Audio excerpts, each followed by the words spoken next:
3, 2, 1, 0, and liftoff. Welcome to Mission Control, Peralta Design's podcast on all things branding and digital marketing.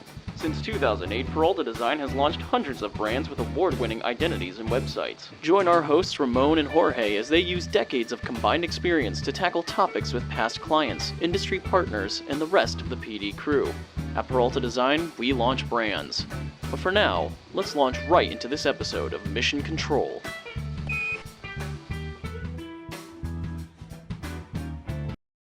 Hey everybody, welcome to Mission Control, where we respect the grind and reclaim the American dream. I am your host, Ramon Peralta with Peralta Design, and we launch brands.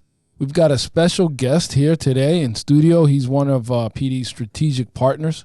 He's a fellow Greater Valley Chamber of Commerce colleague. He is an established business executive with a data-driven, quantitative approach to business analytics and government consulting.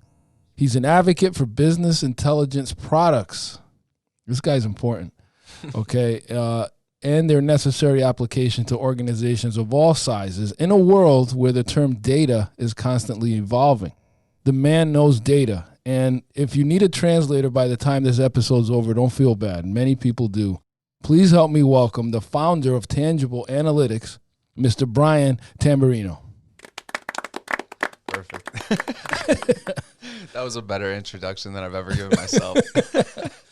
Well, tell our listeners who you are, man. You're the man. You're the man of the hour. Oh, so my name is Bryan, obviously. That's a good start. No, I'm an analyst, and sounds like a movie. My name is Bryan. Yeah, you know, it should be. Lifetime movie. Oh, what is that book? Brain. I read it in 6th grade. Do you know what I'm talking about? No, give me more clues. It's like Brain, not Brian or something. They spell his name wrong, you know? Yeah. Dyslexia or something? I don't remember what it was. Go for it. All right, so I'm an analyst. I started the company Tangible Analytics. I founded Tangible, Nice. Tangible Analytics Consulting. It's a small consulting firm out of Shelton, now in Cinto Tower, 2 Trap Falls. So we're local. I've got... Okay. Dead airspace, folks. Yeah, dead airspace. No, it's okay. So, listen. Can we start over? We're going to keep rolling with it. All right. We're going to keep, this is part of the show. It's part of the fun. You're a numbers guy. Yeah. How did you get into numbers? Like, what was the first thing? I want to finish with the intro first, I think. Okay. All right, so let's rewind. Okay. All right, so I'm an analyst. This is so awkward. I founded Tangible in 2016. Yes. My background is in corporate finance. Okay. And that corporate finance was my major in college. Got a degree, bachelor's. And then while I was working in corporate finance, it was like more operational, internal, not like investments or anything. So I had the opportunity to like learn in all of these different roles. So like I started in accounting and then transitioned to more of like a financial analyst role and then junior and then just worked up, right? And over the course of like, I don't know, eight-ish years, I just learned a lot, and I figured out, like, I could apply all of these strategies to something else, right? And in my most recent role, I wanted to, like, I was going to work, and I'd finish, like, some project that should have taken all day, and maybe it would take, like, 4 or 5 hours, because this is just, like, automation, right? So I'd spend a lot of time, like, researching new master's programs, and I kept putting it off. Like, I'm gonna wait until the company will cover it or reimburse me or whatever it is. Right. You know, some companies match, and like that time never came. Did so, you like, ask for it, or did you expect it, or? No, I was just kind of like waiting for the right moment. But no one ever brought it up, so I knew it wasn't gonna come. At least not when I wanted. And then I was also finding like all these new tools. Like at the time it was Power BI. It was like the biggest, the best. And I was working in only Excel. So like the spreadsheets that we would like pretty much automate just with like VBA macros, like that capability was just like far exceeded by the BI products that were out. So I don't know. Life happens, and life happens, and I. Well, but what was the aha moment where you said I could go do this for myself? Because you had to have had this kind of spark where you said, you know, I've learned enough here. I'm gonna go help other people. What was that like? Well, that was the end of my contract. So I was working at this company, and the contract ended.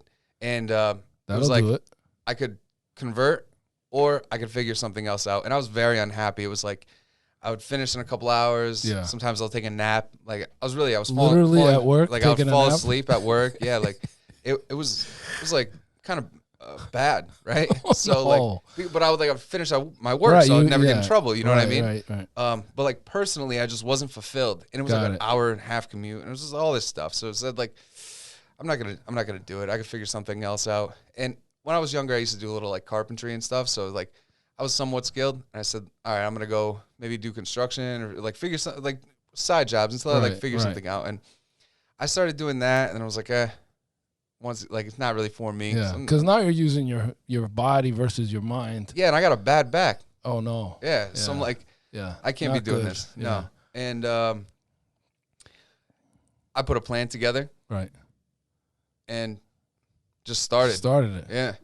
But now you've grown this thing. Every time I go to your website, there's like another staff member. Like, what's that been like of just scaling? Just for our listeners out there that are like, how did you go from yourself to hiring your first, and now you have about 10, it looks like? Yeah, just about. And here's how it happened, right? When I started this, I had no idea what I was doing.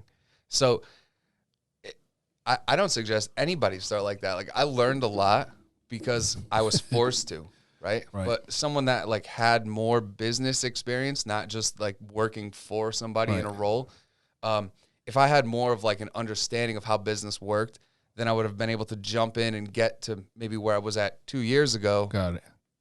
Immediately, right? But I had to spend the first couple of years like really figuring out how to grow and turn this into more than just me. So I spent a lot of time like running around, going everywhere, trying to do everything myself. And I had a specific skill set. At the same time, I started to pursue that master's degree. And I learned a lot more about not just what I knew, but new programs, new softwares, new methods of analysis, like new languages, just a full like package, statistics, throw like all these different things in there that would help me in the role that I'm in now. So between that education and what I was already learning, and I was starting to like kind of study the business community and listen to different shows and read different books and whatever, right? And it just started to evolve. And at some point, I realized like, here's another obstacle. How am I going to get around it? So, well, I have this opportunity, but I don't really have that skill set. So I need to figure out how I can partner with somebody. And of course, like I'm starting up, I don't have the money. So now I started to find strategic partners. But in that venture, like not only using the chamber, but finding another chamber, using that one, and meeting all of these really great people that I would get ideas from. Like I would go to a meeting, oh, Charles, maybe he's valuable, right? Right. And then using that to like, then I'll meet somebody else. It's just basic networking. But then like I met Frank at PTAC. Amazing guy. Set me up with all of these new opportunities. Opened me to markets that I would Frank never. Dixon, exactly. Yeah, he's awesome. Has he been on here? Not yet. He wants to be. Oh, he will. You beat him. Yeah, he's a great guy. Yeah. But he's exposed me to a completely new market. He's all government contracting. Exactly. Yeah, and he's very, very supportive. Like I would ask a million questions, and he would answer every single one as if it were. Yep. I don't think enough people take advantage of him. Exactly. Yeah, he would tell me that all the time. Yeah. So that's an example of something that I wouldn't have done had I not had that obstacle, right? Because I would have never had to pull all these resources. For the startups out there, you pounded the pavement. I remember seeing you at a lot of networking events, even though it wasn't like you didn't take naturally to it. Like you put yourself out of your comfort zone. At least it felt like that. Definitely. Because you're more of a numbers guy, and now here you are at an event with a lot of people, and you were working on your timing. Like I remember specifically.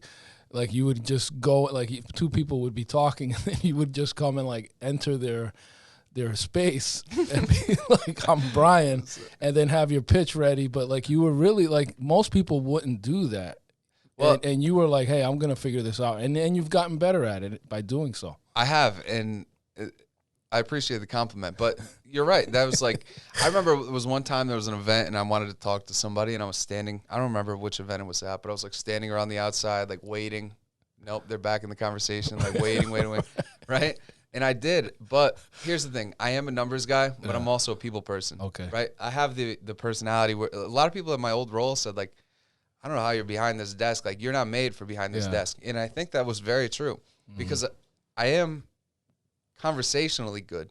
It's just not exactly pitching. Right. But I have gotten better because I have a sales coach now, so I started to work on that, right? So it sounds like you've assembled the pieces that you needed to kind of bring this company to what it is now. Yeah, both within myself Right. and externally. So, like, I know my data analysis, the languages which are used for analysis, right?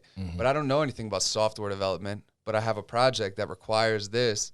So now I got to bring in Rob, right? Or this person or this person. And It Charles, looks like you've got some heavy hitters on your team. Like, these guys have impressive backgrounds. Yeah, they have great credentials. Yeah. Honestly, How do you convince them to come join Tangible?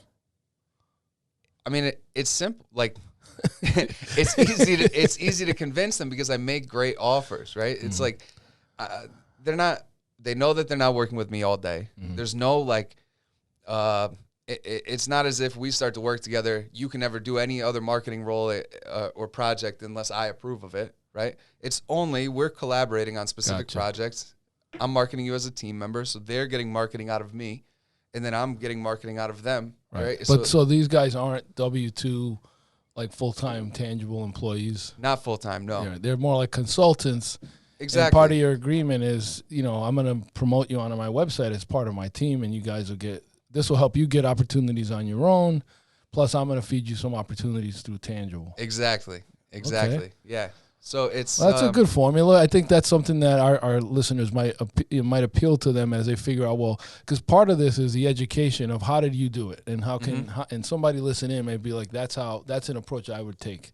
So part of this is kind of sharing, well, what was our strategy in scaling and growing? Because the truth is, you can start that way, but pretty soon what happens is if you get enough traction and a big opportunity comes along, and one of these guys are like, hey, I'm not available because I'm doing X, Y, Z, that's going to be your point to say, well, I need you. So forget that other thing. You're on board. And that's when I've made the jump in hiring the folks on my team. It's like, I didn't want to share them. Like I got to a point where I couldn't, or if I did, it was going to slow down our growth, and I didn't want to do that. And so, but that's a great way, and that's what I wanted to kind of get to, because I've seen the growth over just the last few years. It's been pretty impressive. And now you move. So tell our listeners a bit about how do you make the decision to move from, because I've done it, but I want to hear your perspective. How did you move from like downtown, which is a different vibe, to a Cinto corporate? I mean, because that elevates your status. Yeah. The decision was definitely tough for me. Yeah. Because downtown was so much more affordable, right? And but I just felt like it was time. I don't know exactly what made me want to, but it was like an internal feeling like I can't be here. And like I started a second venture with a buddy of mine, but I can't be here and try to do both of these things and have my guy sitting in a closet and then have my consultants come in and they don't have anywhere to sit. Right. And the space was just too small, and I needed a bigger space. There wasn't any space available there, so I found somewhere with bigger space. The decision to actually commit to it really came from me talking to people like you or my buddy Ralph, or people that have been through Trusted this before. advisors. Exactly. People that have been through this before and told me like this is probably what's best. Yeah. And then I thought about it and I went with my gut. And it turned out right now this is what's best. All right. So tell our listeners, because we didn't really cover it, but what exactly does Tangible do? Like, give us maybe a case study or a success story. How do you help businesses? All right, so we can frame this in a few different ways, right? First, the municipal market. So most of my client base right now is government, municipal and federal, no state. I would like state, but I haven't any yet. Anyhow, IT, reporting, and grant preparation. So a big part of what I do for the municipal market, and really I got into this because it has such a low barrier to entry. I'm helping them gain funding from different from sources, pools of grants, right? So you could help a town like Shelton apply for a grant from the government. Exactly. And you help them craft it or write the language or fill out the application? It's kind of, so let's say the Department of Environmental Protection, they're offering, they just closed an application for like a parks and trails or something. So one of my clients, I put together this whole application, and part of it was, much of it was like collecting information, right? So say I have to reach out to 5-6 different departments. We have the Director of Economic Development. She doesn't have time to do all of this, and they don't have someone specific to grant prep because oftentimes it's economic development that does the grant prep. So I'm helping her by pooling all of their resources and putting it into my directory, and now this is where the IT starts to come in, because now I'm helping set them up with this whole directory so that they can, even without me, now they have the ability to go access their information and kind of eliminate all of those siloed departments within the municipality. Now, we take that information, I take it, and I start to, for lack of a better word, analyze. So now I'm putting it into reports, and I'm coming up with all these new metrics, and I'm collecting external data, let's just say census information or something, right? And we're putting it into this profile. And then I take it, and this is where like the data-driven strategy comes in, right? Because business writing is its own beast. And I feel like, and I mentioned this last time I was here, but to be honest, over the web, it's a little different, and I was a little more nervous. So I've always been really good at writing business writing. It's just like, it's a more conceptual.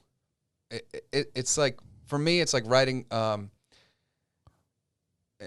email with emotion, right? With emotion. With emotion. Okay. Yeah.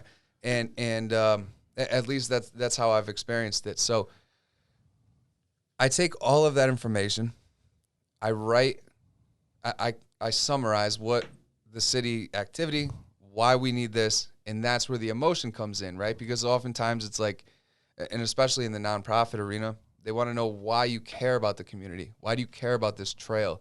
Like, how does it impact the community? And it impacts the community in a way that, like, we're going to drive. Quality of life. Yeah, whatever, exactly. you know. Quality of life. We're not just driving traffic and talking about 10 trains are going to go by. Right. We're saying, like, how do the people on the train feel when they drive by this, right? So that's my primary focus right now. Do you enjoy that? Yeah. Yeah. Yeah. I enjoy it because I get to work with so many people. I think that's what's most appealing, right? I mentioned I have all of those different strategic partners. Right. A lot of those people could complement what I'm doing now, because if I need someone to, I don't know, help with operational strategy at you can pull them in whatever for city, that section. I pull it in. Exactly. Yeah. And that's what makes Tangible so valuable, is because we have so many resources that I can pull. Right. And great point. And if you think about that, within that municipal market, I take all of those same concepts, all of the same tools that I use, many additional tools, and that's how I apply it to businesses, right? So if I have a client that, I don't know, needs to improve operational efficiency or something, internally they could grab all of this information and make all of these reports and figure out where they're lacking, maybe supply chain issues or something. But if they don't have that resource to dedicate the time to pull all of this information, or if they have someone with time but little experience actually understanding what they're collecting and presenting, it doesn't really do much good, right? So then that's kind of where I come in, because for me, let's just say a manufacturing company that I've had no experience in their industry, there's a little bit of research involved, right? You got to become familiar with the subject matter. How does this even impact? Put together how do you put a scope of work together for something like that? Are you factoring in, is it just you working on it, or do you need a team? Like, how do you bid on these opportunities? Oftentimes, yes. So it really depends, because if it's a project that I have to put in a big proposal for, then of course, yeah, I need to figure out like who's going to be the best fit, Yeah. and who's going to provide the most value to the client, and Right. who's going to be able to work with me the best, right? Because a lot of it is not just like Rob's available, let's grab him. It's like, who do I think I'm going to be able to collaborate with in the most efficient manner, and produce the most effective result, right? And that's why I have so many people that I work with. Now, what if somebody hires you and then you do the grant application, but they don't win it? They still pay you? It depends. Yeah. In most cases, yes. I don't do anything on commission anymore, because it just didn't work out in the past. But I don't take on just anything either, right? So like, there's the initial assessment. Hey, Is there a lot of work that you just don't do, like that you could do, but you just choose not to? You're saying Like grant projects, potential applications? Oh, yeah, absolutely, yeah. Because if you think about this, like, you as a business owner may have the ability to get funding for a new podcast studio, but if you don't meet the criteria, then just because you have part of the requirements are business wants a podcast, right? That doesn't mean you're going to get it. So it doesn't make sense for you to pay me, and it doesn't make sense for me to spend time. So do you do a discovery phase where you look to see, do you have all these qualifications, and then I'll do it?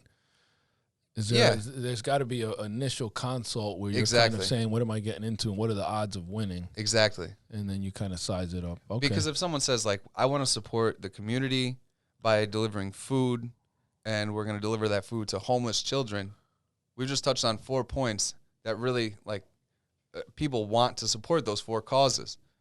But if they say, like, we want to provide desks to, I don't know, engineers, not much to go off of. Exactly. Yeah. Now, what were some of the challenges that you know over the last 24 months that you faced during the coming out of COVID and so forth? Did that affect your business at all? So COVID treated me really well. Okay. And it was because I think it was. I'm pretty confident. It was because there was like, I think the metric is like 5 years. COVID accelerated the shift to technology, or digital technology, like 5 years ahead of where it should be. So for me, just being able to offer the services that some of my newer clients needed, it was a walk in the park, nice. Right? And it delayed my networking, but it also helped me pivot because it opened up giant pools of funds for the municipal market. And that just helped me dive deeper. Right. And it opened up.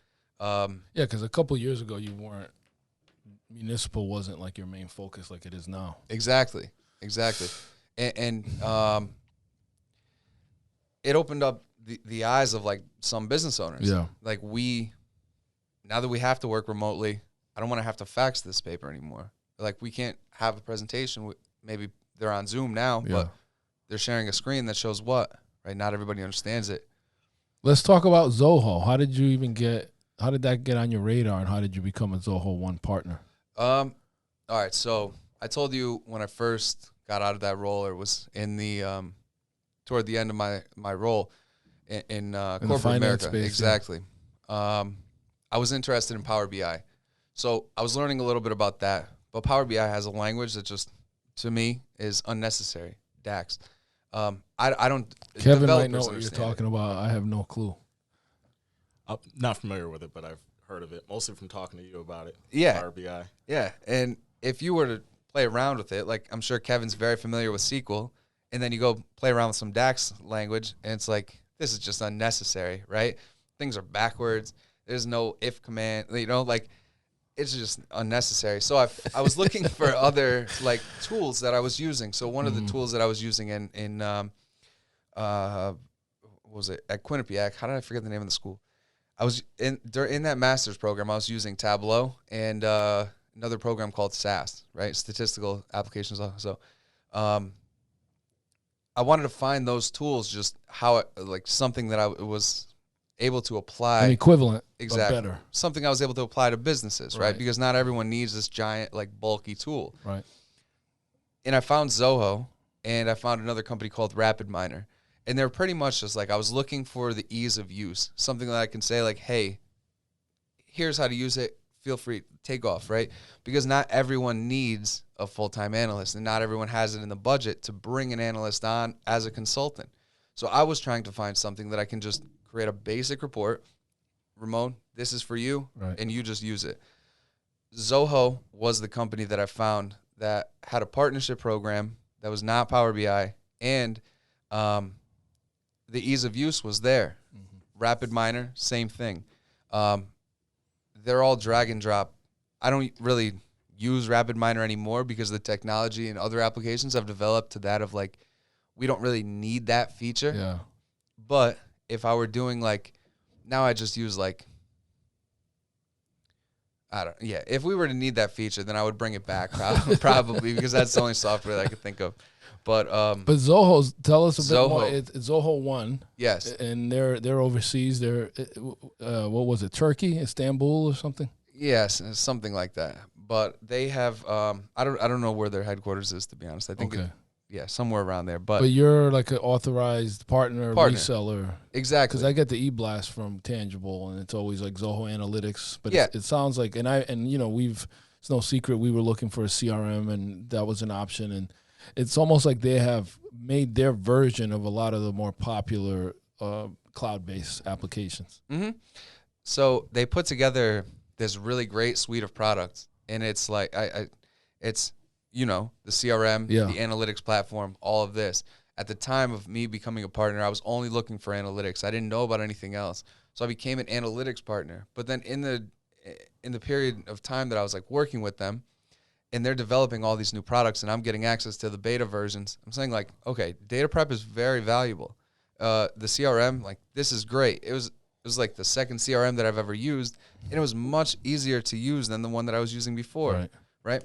So as they continue to develop, I'm finding all these new opportunities to work like my clients into this whole platform. So technically, I'm a Zoho Analytics partner, but I have Zoho One partnership status because I promote it so heavily. And that's their enterprise version. Exactly. And smaller businesses can use it, but it's tailored toward enterprise, yeah. What do you think's the, let's say, the number one mistake small businesses make in not really paying much attention to the analytics? Like, do you need, here's my point. Here's where I'm going with this. Yeah. Like, if you have a service, it's like a double, it's twice as hard to have to convince somebody they need it as it is dealing with somebody that knows they need something and you're the one to go with. If you've got to tell somebody, do you know you need this? And they're like, no, I don't. And then after you convince them of that, you got to say, and you should hire me to do it. It's like an uphill battle. Absolutely. So do you find that when you're selling, quote unquote, that you find yourself more educating businesses? Like, are they even aware that how important analytics are to their business? In the past, many people have not been aware. And I spent countless hours talking to people that had glaze on their eyes because, like, one, I was not very good at promoting it the right way. Mm-hmm. And I would give a presentation. My first presentation at Grow. I remember. You remember, yeah. I was showing like regression, like models of linear regression, like advanced, trying to explain like what this correlation, and people were just like, "What?" It was 7 a.m. Yeah, for those that can't see, I've rolled my eyes. But there's a big change in the way that I tell. Now it's all educational, right? And not to say that what I was showing them was not valuable, because if you're looking at housing, like now there are so many tools that'll show you like ideal profiles. Right. But 5-6 years ago when I started this, there weren't as many tools, and it definitely didn't dive as deep as this.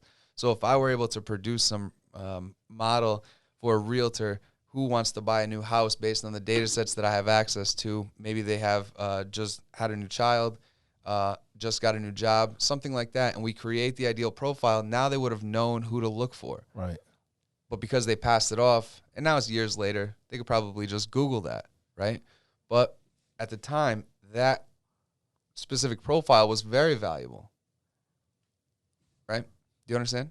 Yeah. Okay. Yeah, I do. Yeah. I push Google Analytics a lot just because in our space, people can just take a shotgun approach to marketing and they're spending money, but they're not looking to see where their traffic's coming from or what caused the spike in traffic or what's working or what isn't. It's very difficult to kind of have a really targeted, cost-effective approach if you're not looking at what the data is showing you. Where do you think this company, if you had a crystal ball, where do you think you want to take Tangible? Like, what's next for Tangible? I want to continue to build the team.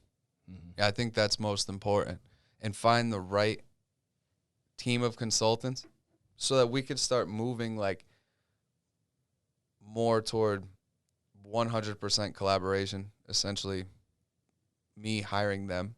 Right. Once we get to that phase, it's just a matter of thinking like, what do we want to create? How do we want to promote it? And if we're not creating anything, how do I want to continue to service these clients in a way that's like revolutionary? I don't know exactly what we're going to be doing, but I know that I'm going to create something that they're going to be blown away by. And the reason I say this is because now it goes back to that point of how do you sell this? If someone says, what do I get out of this? And my answer, like 50% of it is visualization. I'm helping you better understand the activity, create these reports so that you can see it clearly. And these right? reports are like really nice infographics so that you can actually visualize the data. Exactly, and they're interactive, and they have forecasting capabilities and all these really, really great features. But oftentimes, like, well, Excel is fine for right now, right? So I need to figure out, I need to continue to plan, and what can I deliver them that's just going to be blown away? And right now I have a project that I'm working on for the municipal market. It's going to be very, very helpful once I'm done building it. And it's all based out of Zoho, or I'm building the reporting through Zoho. So I get that collaborative effort. There's going to be a series. Zoho Analytics is kind of pivoting a little bit, and they're going to start bringing partners in to give like educational webinars. Right. So they've asked me if I'd like to do something like that. The date is to be determined, but things like that, just to kind of brand the business as a little more of a subject matter expert. Right. Right. And even without the business, brand myself as that. And then once I have the team, once I have the product that I'm mentioning, the other things that I'm sure I'm going to find a need for, we're going to create it. And I'm just going to continue to help businesses and municipal market, like, get money, understand their business, and just really help them continue to grow. That's always been the goal. It's just now I can do it a lot more effectively than I was able to do in the past. Yeah. Right. What do you think's been your greatest failure on this entrepreneurial journey? Jeez. You only want one?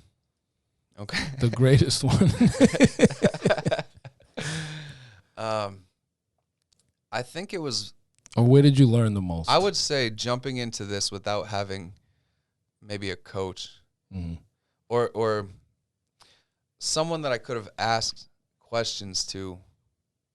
And instead of asking those questions and getting a direct answer or an answer based off someone's experience, I had to like fall down, figure out what I did, right, figure out how to not do it again, right, and then learn to teach myself how to implement the strategy to not do that again, whether it's like making a mistake or not having a contract signed or not getting paid for something or being really poor at selling myself, right? Like, these are all things that could have been avoided, and this is why I say I could have jumped in to where I was at 2 years ago, but it would have been from day one if I had that guidance. Yeah, I think absolutely. that's the biggest disappointment that so far. That's right? a great takeaway. Now, conversely, what would be your greatest success story? I'm going to classify it. I'm going to say that the way that I treated COVID would probably be my most successful stretch, because I got a big contract I wouldn't say that's like a success story, because it's really just me assembling a team and putting a good proposal together and delivering a message of value. But to be able to tell a story of like, how did I get to where I am today? I think that there needs to be a disappointment or some level of turmoil that's been worked through. So if I look at the beginning of COVID, pre-COVID, I have, let's say, one main client, right?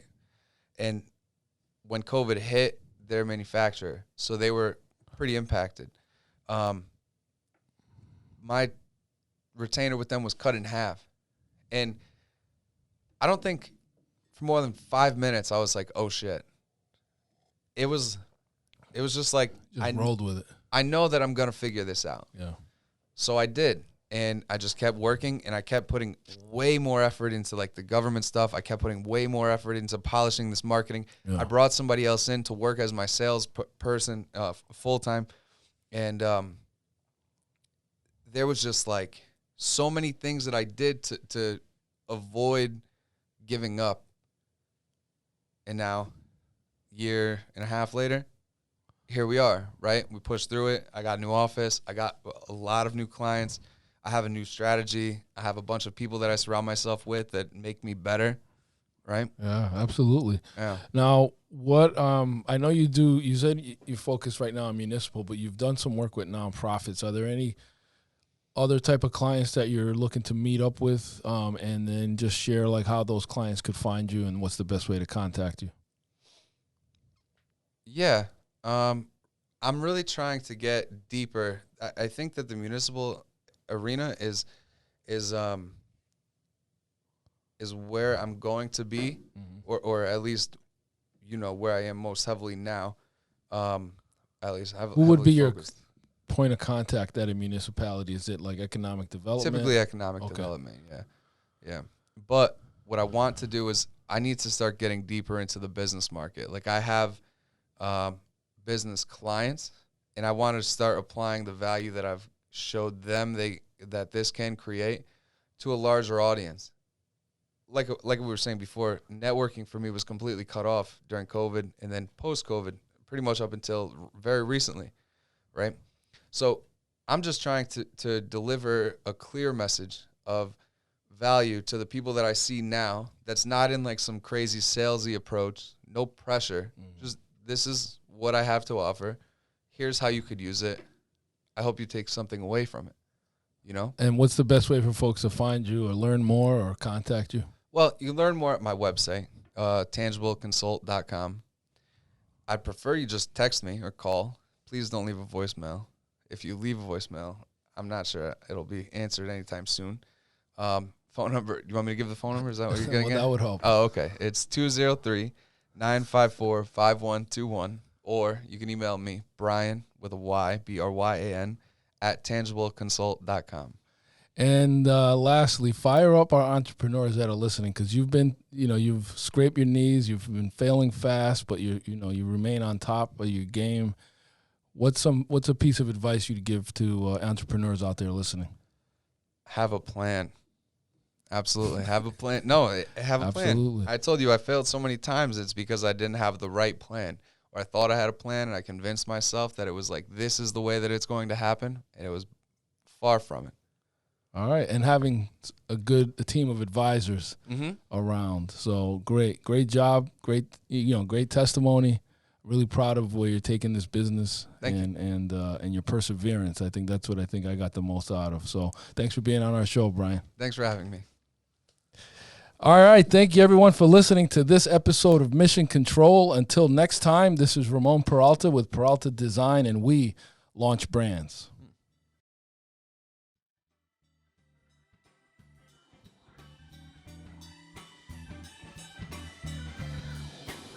Thank you for taking this journey with us. To learn more about Peralta Design and our work, go to www.peraltadesign.com and subscribe to keep up with the crew.